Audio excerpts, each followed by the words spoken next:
فري. الرحيم. باب الهدية للمشركين وقول الله تعالى لا ينهاكم الله عن الذين لم يقاتلوكم في الدين ولم يخرجوكم من دياركم أن تبروهم وتقسطوا إليهم إن الله يحب المقسطين. حدثنا خالد بن مخلد حدثنا سليمان بن بلال قال حدثني عبد الله بن دينار بن عمر رضي الله عنهما قال رأى عمر حلة على رجل تباع فقال النبي صلى الله عليه وسلم ابتاع هذه الحلة تلبسها يوم الجمعة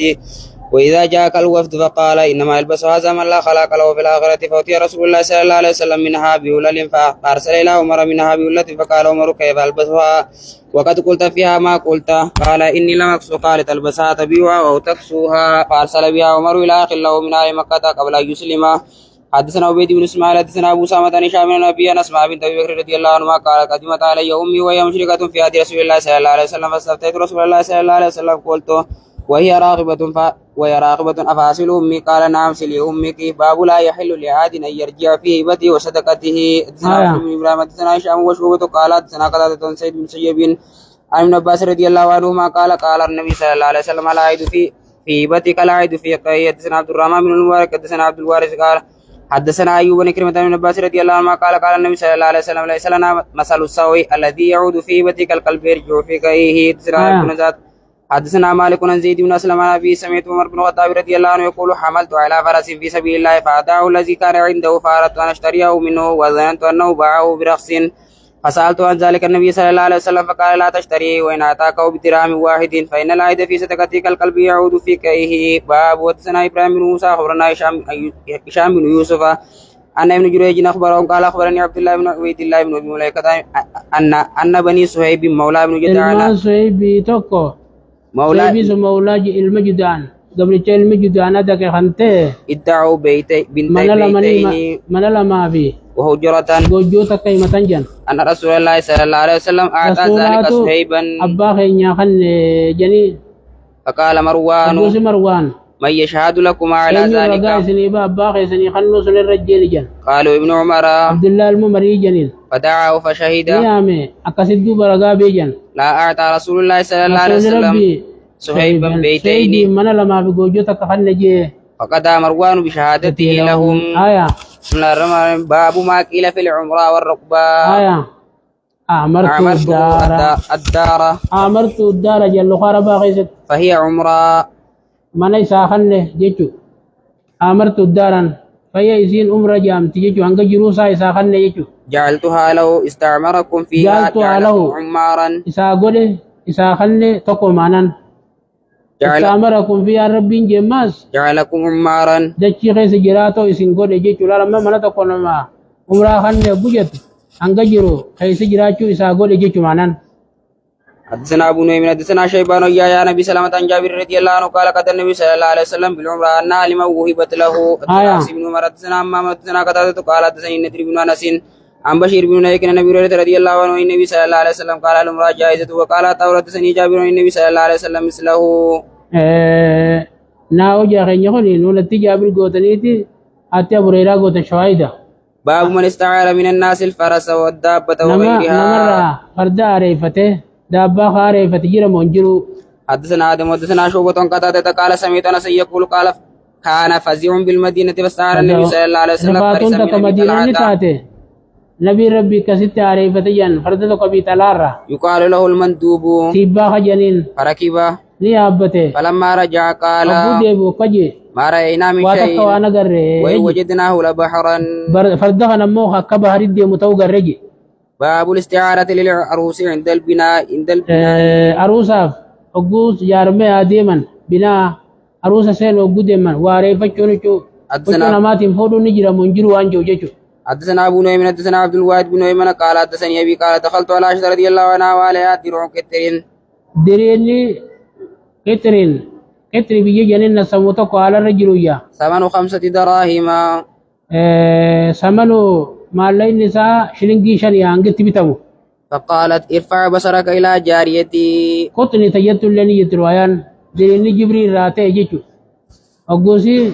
فقالت عشان جتيا مي غما جاريات يا والله فوري لالي يتجي انظر اليها اسي لالي يتجي انها تزهى اسي نبونتي ان تلبسه في البيت من خيسك كايچوبي وقد كان لي منهن درع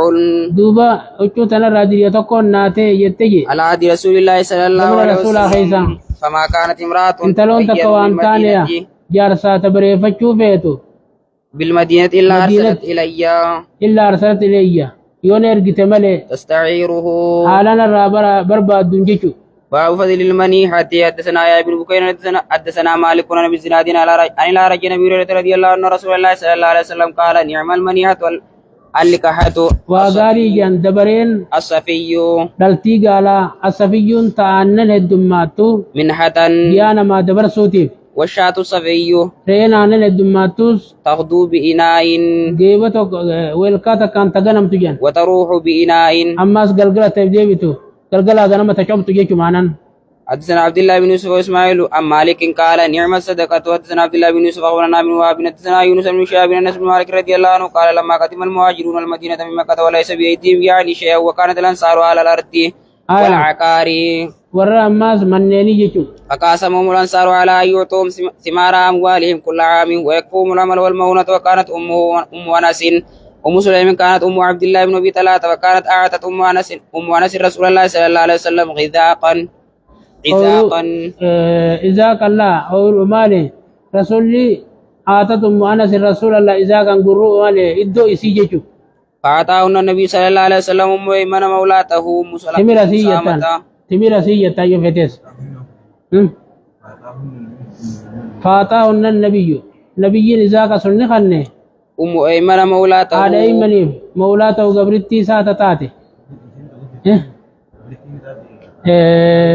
نياتك إبر قبرامي نياتك آية أم أسامة بن زيد قال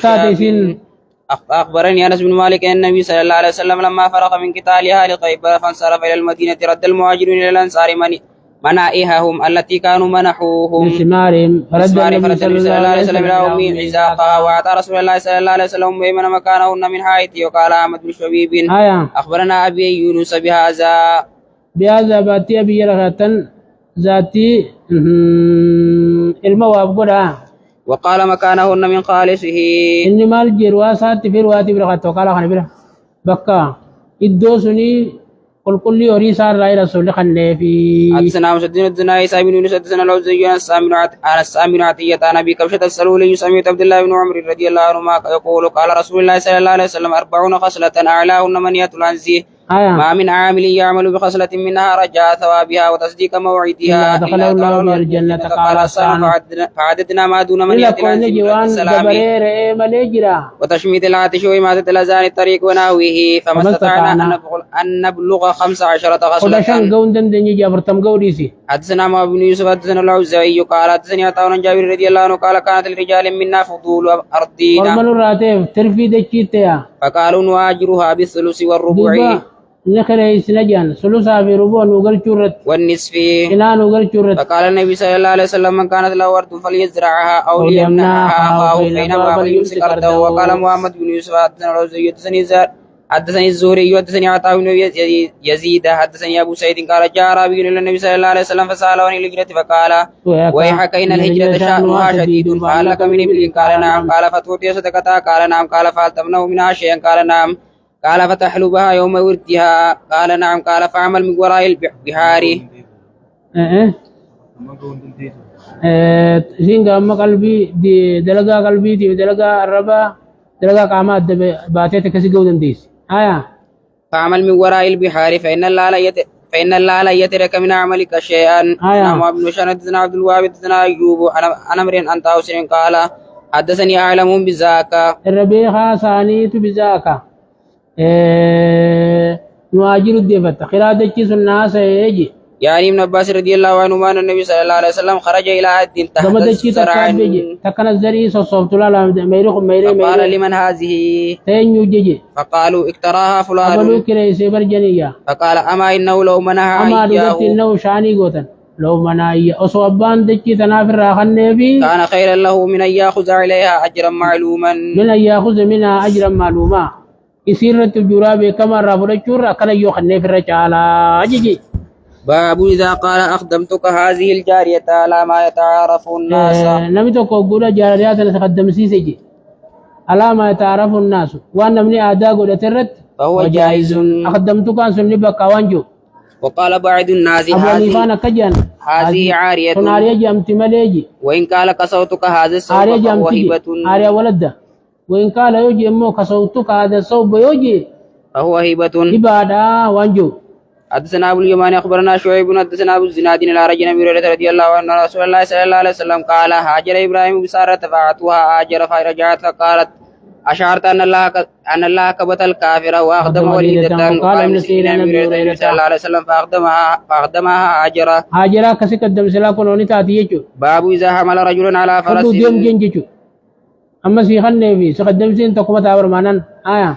باب إذا حمل رجل على فرس فهو كالعمرة. نمي تقوم فرد كون ما خرسيسي وقفه أكم عمرة جامع والصدقة أكم صدقة جامع. وقال بعض الناس له أن يرجع فيها. يجيبوا دنديا جنة. خلافة ديم أبو حنيفة نقول داور آية. حدثنا الحميدي أخبرنا سفيان قال سمعت مالك يسأل زيد بن أسلم قال سمعت أبي يقول قال عمر رضي الله عنه حملت على فرس في سبيل الله فرأيته يباع فسألت رسول الله صلى الله عليه وسلم فقال لا تشتريه ولا تعود في صدقتك. باب الشهادات باب ما جاء في البينة رضا خيس وان على المدعي لقوله تعالى يا أيها الذين آمنوا إذا تداينتم بدين إلى أجل مسمى فاكتبوه وليكتب بينكم كاتب بالعدل ولا يأبى كاتب أن يكتب كما علمه الله فليكتب وليؤمن الذي عليه الحق ويتق الله ربه ولا يبخس منه شيئا. فإن كان الذي عليه لك سفيا أو ضعيفا أو لا يستطيع أن يمل فهو فليملل وليه بالعدل واستشهدوا شهيدين من رجالكم فإن لم يكونا رجلين فرجل وامرأتان ممن ترضون من الشهداء أن تضل إحداهما وتذكر إحداهما الأخرى ولا يأبى الشهداء إذا ما دعوا ولا تساموا أن تكتبوا صغيرا أو كبيرا إلى أجل ذلك وأقسطوا عند الله وأقوموا للشهادة وأدنى ألا ترتابوا إلا أن تكون تجارة حاضرة تديرونها بينكم فليس عليكم جناح ألا تكتبوها وأشهدوا إذا تبايعتم ولا يضار كاتب ولا شهيد وإن تفعلوا فإنه فسوق بكم واتقوا الله ويعلمكم الله والله بكل شيء عليم. وقول الله عز وجل يا أيها الذين آمنوا كونوا قوامين بالقسط شهداء لله ولو على أنفسكم أو الوالدين والأقربين أن يكون غنيا وفقيرا فالله أولى بما فلا تتبعوا الهوى أن تعدلوا وإن تلووا أو تعرضوا فإن الله كان بما تعملون خبيرا. باب إذا عدل رجل عهدا إذا عدل رجل عهدا نمي تقبل ما تقادل غدي فقال لا نعلم إلا خيرا أو قال عدل غدو خنجي نتجاري ما ليس خيسة بين جي أو قال ما علمت إلا خيرا. ما الحكم في ذلك جنان حكم كان خيسا مالي وانجونو تدبتني. وساق حديث الإفك فقال النبي صلى الله عليه وسلم لأسامة حين استشاره فقال أهلك ولا نعلم إلا خيرا. حدثنا عبد الله بن عمر عن نميري وحدثنا يونس وقال ليس حدثني يونس بن شهاب قال أخبرني عروة بن الزبير بن المسيب والقمة بن وقاص وعبيد الله بن عبد الله حديث عائشة رضي الله عنها وبعد حديث يصدق بعدا حين قال لها أهل الإفك كما قالوا فتى رسول الله صلى الله عليه وسلم أيه أسامة حين استلبث الوحي يستعمرها في فراق أهله فأما أسامة فقال أهلك إلزم عليك جنجك ورخي بيبدو جنجك ولا نعلم إلا خيرا. وقالت بريرة إني رأيت عليها أمرا أخمسه ما رأيت عليها أن سير وانقر جتنجك أمرا أخمسه أمرين أي بيقولوا أكثر من أنها جارية دوم يسين انتلا حديثة السن أمرين سي جولتي تنام من عجين أهلها وشاور رافا رفتيت فتأتي الداجن ريم منا قلتني لفتي فتأكله نياتي تنفق بدي مالي وانبرو وانقبضو وجد. فقال رسول الله صلى الله عليه وسلم من يعذرنا في رجل ناتم سجر رسول قربا بلغني أذاه في أهل بيتي كيسا ورمنا خيا خيسا نجي سرت فوالله ما علمت من أهلي إلا خيرا ولقد ذكروا رجلا ما علمت عليه إلا خيرا. باب شهادة المختبي رجانا مدخته وأجازه عمرو بن حريث قال مختبين دخته دينا مجلس رجال سنة ما سنين جا مونغو وانجو وأجازه عمرو بن حريث قال وكذلك يفعل بالكاذب عمرو بن حريث كجي وكذلك يفعل أكهنا دلغ مجي بالكاذب الفاجر نما حجبا بدي دلغات يتي دوختني لالا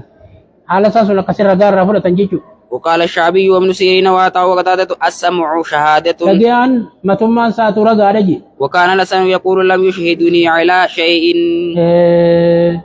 دوبا سنبسرين كجي يقول دوبا نجاء نميچو وادغي سلال لم يشهدني على شيء نما رغار واتكرر رغان انغوني لم يشهدوني واتكرر رغان انغوني واني سمعت كذا وكذا ولكن اني سمعتم كذا وكذا يقولون كذا وكذا انا مو اساني كان جون دغي اغما سكرو لم يچسن حدثنا أبو يقولون اليمان الذي سمع يتان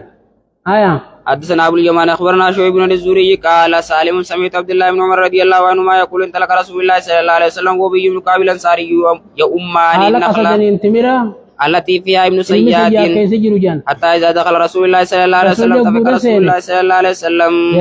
يتكي بجذوع النخل قبو تمرات وهو يقتل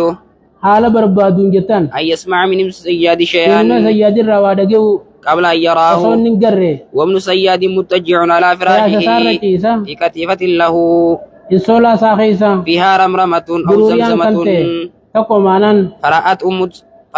سياد النبي صلى الله عليه وسلم وهو يتكي بجذوع النخل فقالت لابن سياد أيسا هذا محمد فتاها ابن سياد فقال رسول الله صلى الله عليه وسلم لو تركته بينا آتي تأذن وباتي يندبيسا حدثنا عبد الله بن محمد حدثنا سفيان الزهري عن عائشة رضي الله عنها جاءت امرأة رفاعة القرزي النبي صلى الله عليه وسلم فقالت كنت عند رفاعة فطلقني فعبدت طلاقي فزوجت عبد عبد الرحمن بن الزبير انما معه مثل هدوة الثوب فقال اتريدين ان ترجعي الى رفاعة لا حتى تذوق سيلته ويذوق سيلتك وابو بكر جالس عنده وخالد بن سعيد بن العاص بن الصحابي ينتظر ان يؤذن له فقال يا ابا بكر لا تسمع الى هذه ما تجار بنت النبي صلى الله عليه وسلم باب اذا شهد شاهد او شهود بشيء رغان توكو اوغو اتا كما سكره تكاو رغوون توكو اتا كوغو مسكران وقال آخرون ما علمنا بذلك يحكم لما وقال آخرون رمخان أمونتي وان بينو جان جنان مسكري جنان بينو جي يحكم بقول من شهد جتنا ما رقابه تيني مرتي قولني مالف زيادة علمي برجل جيشو قال الحميدي هذا كما أخبر بلال أكما خلو بلال ديسي أن النبي صلى الله عليه وسلم صلى في الكعبة وقال الفضل لم يصلي فأخذ الناس بشهادة بلال صلى خجيه كبنا كذلك إن شهد شاهدان أن لفلان على فلان 1000 درهم وشهد آخران في 1500 يبدأ بالزيادة زيادة مرتي قولني حدثنا ابان اخبرنا عبد الله اخبرنا عمر بن سعيد بن ابي حسين قال اخبرنا عبد الله بن ابي مليكه عن عقبه بن الحارث انه تزوج ابنه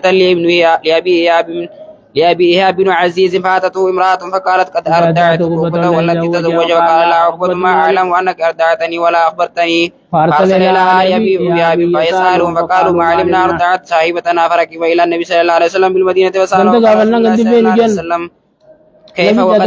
كيف وقد قيل ففارقها ونكحت زوجا غيره. لا قالت وسنت بيسي مالي بشكي شوبان واندو فيف رسول قال لك سيني كلولا غندغا فنال لي مرغدي ودي وايسا يسيلو يتكانا غريجان يسيلو يسجت رغو بسيسون كبنا مالي مثبتي نافين غو مولد القرن مثبتي درفما هون دخيستو اچرب الله